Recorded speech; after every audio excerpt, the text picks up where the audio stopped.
Hello, ನಮಸ್ತೆ. ಎಲ್ಲರೂ ಹೇಗಿದ್ದೀರಾ? ಇವತ್ತಿನ ವ್ಲಾಗಲ್ಲಿ ಚಕ್ಲಿ ಹೇಗೆ ಮಾಡೋದು ಅಂತ ನೋಡೋಣ ಬನ್ನಿ. ನಾನು 1 kg ಅಕ್ಕಿ ತೊಗೊಂಡಿದ್ದೀನಿ. ಹಾಗೆ ಅದಕ್ಕೆ 1/4 kg ಹುರ್ಗಡ್ಲೆ ತೊಗೊಂಡಿದ್ದೀನಿ. ಇದನ್ನು ಫೈನ್ ಪೌಡರ್ ಮಾಡಿಸ್ಬೇಕು ಮಿಷಿನಲ್ಲಿ. ಅದಾದಮೇಲೆ ಜರಡಿ ಇಟ್ಕೋಬೇಕು. ನೆಕ್ಸ್ಟು 1/4 kg ಅಷ್ಟು ಉದ್ದಿನಬೇಳೆ ತೊಗೊಂಡು ಅದನ್ನು 1 ವಿಷಿಲ್ ಕೂಗಿಸ್ಕೋಬೇಕು. ಅದು ಈ ಥರ ಫೈನ್ ಪೇಸ್ಟ್ ಆಗಿರುತ್ತೆ. ಮನೇಲೇ ಮಾಡೋದ್ರಿಂದ ಹೈಜೀನಾಗೂ ಇರುತ್ತೆ, ಟೇಸ್ಟ್ ಕೂಡ ತುಂಬ ಚೆನ್ನಾಗಿ ಬರುತ್ತೆ. ಇದಕ್ಕೆ ಇಂಗ್ರೀಡಿಯೆಂಟ್ಸ್ ಬಂದು ಜೀರಿಗೆ, ಎಳ್ಳು, ಹಾಗೆ ಹಿಂಗು ಆ್ಯಂಡ್ ಸಾಲ್ಟ್. ಇದನ್ನೆಲ್ಲ ಮಿಕ್ಸ್ ಮಾಡ್ಕೊಳ್ಳೋಕ್ಕೂ ಮುಂಚೆ ಸ್ವಲ್ಪ ಆಯಿಲ್ನ ಬಿಸಿ ಮಾಡ್ಕೋಬೇಕು. ಬಿಸಿ ಆಯಿಲ್ ಹಾಕ್ಕೊಂಡ್ರೆ ಕ್ರಿಸ್ಪಿನೆಸ್ ಚೆನ್ನಾಗಿರುತ್ತೆ ಅಂತ ಹಾಕೋದು. ಹಾಗಾಗಿ ನೋಡಿಕೊಂಡು ಕಲಿಸ್ಕೋಬೇಕಾದ್ರೆ ಹುಷಾರಾಗಿ ಕಲಿಸ್ಕೋಬೇಕು. ಆ್ಯಂಡ್ ಜಾಸ್ತಿ ಕ್ವಾಂಟಿಟಿ ಆಗಿರೋದ್ರಿಂದ ಊರಿಂದ ಅಕ್ಕದಿರು ಬಂದಿದ್ದರು, ಹಾಗಾಗಿ ಅವರೇ ಮಾಡ್ತಿದ್ರು. ನೀಟಾಗಿ ಚಪಾತಿ ಹಿಟ್ಟನ್ನು ಅದಕ್ಕೆ ಕಲಿಸ್ಕೋತಿದ್ದಾರೆ.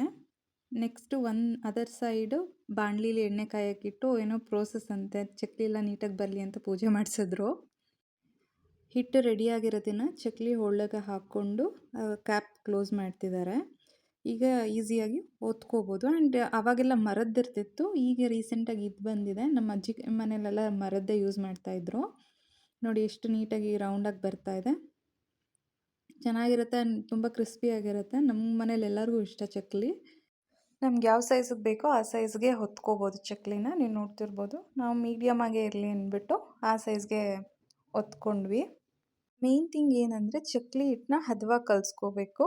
ಆವಾಗಲೇ ಚಕ್ಲಿ ಎಲ್ಲ ಈಸಿಯಾಗಿ ಬರೋದು ಆ್ಯಂಡ್ ಕ್ರಿಸ್ಪಿನೆಸ್ಸು ಕೂಡ ಇರುತ್ತೆ. ಇನ್ನು ನೋಡ್ಬೋದು ನೀವು ಆ ಮೌಲ್ಡ್ಗೆ ಹೇಗೆ ಫಿಲ್ ಮಾಡ್ತಿದ್ದಾರೆ ಅಂತ.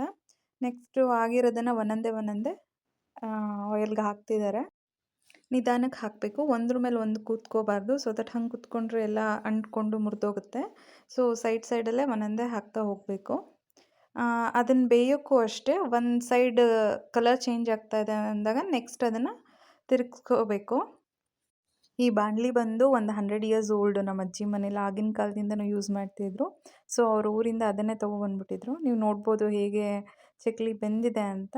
ವೆರಿ ಲೈಟ್ ಕಲರ್ ಇದೆ ಅಲ್ವಾ ಚಕ್ಲಿ. ಸೊ ಹಂಗೆ ಬೆಂದ ಮೇಲೆ ಅದು ಆ್ಯಕ್ಚುಲ್ ಕಲರ್ ಬರುತ್ತೆ. ಅಷ್ಟು ಚಕ್ಲಿ ಕೂಡ ಎಲ್ಲೂ ಏನೂ ಮುರಿದೋಗಲಿಲ್ಲ, ಎಲ್ಲ ನೀಟಾಗೇ ಬಂತು. ನಮಗಂತೂ ಖುಷಿ ಆಯಿತು. ಸೊ ಈಗ ಆಗಿರೋದನ್ನು ಒಂದೊಂದೇ ಥರ ಸ್ಟಿಕ್ಕಲ್ಲಿ ಎತ್ಕೊಳ್ತಾ ಇದ್ದಾರೆ. ಸೊ ದಟ್ ನೆಕ್ಸ್ಟ್ ಎಣ್ಣೆ ಎಲ್ಲ ಸೋರ್ಕೊಳ್ಳೋಕ್ಕೆ ಈಸಿ ಆಗುತ್ತೆ.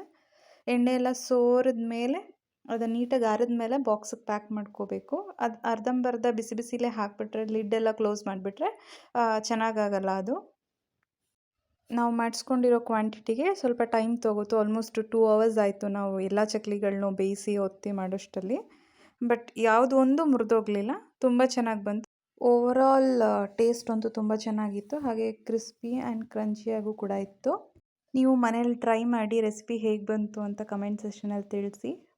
ನಾವು 1 kg ಕ್ವಾಂಟಿಟಿ ಹಾಕಿ ತೊಗೊಂಡಿದ್ರಿಂದ ಆಲ್ಮೋಸ್ಟ್ 100 pieces ಆಫ್ ಚಕ್ಲೀಸ್ ಆಯಿತು. ಅದು ಮೀಡಿಯಮ್ ಸೈಜು. ನೋಡಿ ಹೇಗೆ ಕಟ್ಟಾಯಿತು ಅಂತ. ಅಷ್ಟು ಕ್ರಿಸ್ಪಿನೆಸ್ ಇದೆ ಚಕ್ಲಿಯಲ್ಲಿ.